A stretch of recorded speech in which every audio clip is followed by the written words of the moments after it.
राजन दास 70 वर्ष, सज्जन पिता, 4 बेटे, अर्जुन बड़ा, भरत, लक्ष्मण, श्याम छोटा, दीनू काका। राजन दास का पुराण वफादार नौकर गंवा वाले, विशेषकर रघुनाथ। राजा वीरेंद्र सिंह, पिता के पुराने मित्र राजकुमार युवराज, विक्रम राजकुमार, कणिका रानी, अमृता दृश्य। राजन दास का आंगन संगीत बजाता है, शांत माहौल। राजन दास चारों बेटों को बुलाकर, बेटा, उम्र हो चली है, पता नहीं कब बुलावा आ जाए। मैं नहीं चाहता कि मेरे जाने के बाद तुम चारों जमीन जायदाद के झूठ आपस में लड़ो। पिताजी, आप कैसी बातें कर रहे हैं? हमें सिर्फ आपका साथ चाहिए।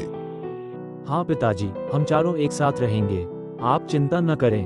तुम्हारे झूठ, मैंने 4 सौगातें छोड़ी है मेरे चारपाई के चारों जोड़े के नीचे। जब मैं नहीं रहूं तो अपना अपना हिस्सा ले लेना, लेकिन शर्त है, मिलकर रहना। गीला। कुछ दिन बाद राजन दास फिर बेटों को बुलाते हैं। बेटा, अब लग रहा है कि समय बर्बाद हो गया है। मैं चाहता हूँ कि मेरी आंखों के सामने तुम सब एक एक जोड़ी चुन लो। पिताजी, ऐसा मत कहिए। श्याम, तुम सबसे छोटे हो, पहले तुम चुनो।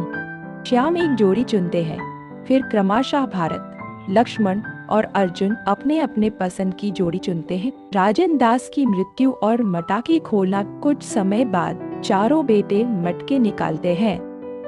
मेरे में सोने चांदी के सिक्के, मेरे मक्के में हीरे जवाहरात हैं।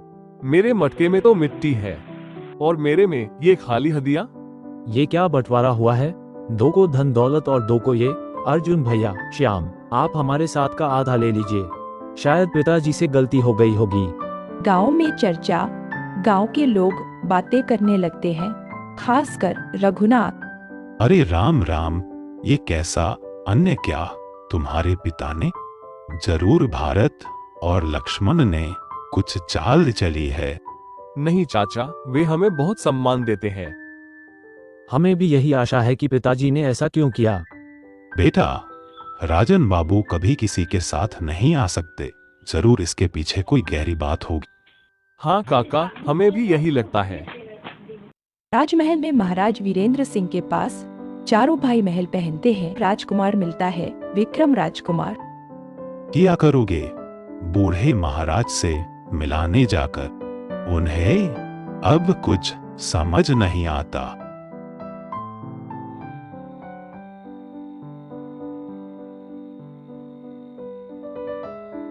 महाराज अब अंधे हो चुके हैं, उन्हें कुछ दिखाई नहीं देता।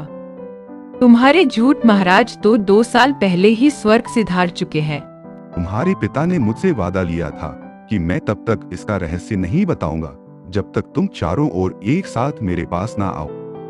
क्या मतलब महाराज? जिसके मटाके में मिट्टी थी उसे खेत और जमीन मिली है, और जिसके मटाके में हदियां थे गौशाला और अस्तबल का उपयोग करें। तो पिताजी ने हमारी परीक्षा ली थी। वह देखना चाहते थे कि क्या तुम भाई अपने प्रेम बनाओगे या नहीं। तुम सबने धन न मिलाने के बाद एक दूसरे का साथ दिया। यही तुम्हारे पिता की असली विरासत है। महाराज, हमने रास्ते में राजकुमार और रानी ने अजीब बातें कही। फिर रानी को लगता है मैं उन्हें समय नहीं देता, इसलिए मैं मारा हुआ हूँ। राजकुमार शिक्षा पूरी की बिना राज चाहता है, इसलिए मुझे कमाल समझता है। राजा कुमारी अपने मन से विवाह करना चाहती है, इसलिए मुझे अंधा मानती है। अब हम पूरी तरह समझ आ गया पिताजी, और आप क्या सिखाना चाहते थे। काश मेरे भी बच्चे तुम्हारी तरह समझ पाते। चारों भाई एक साथ मंच के आगे आते हैं और कहते हैं, सच्ची विरासत दौलत नहीं, बल्कि एकता और समझदार होती है।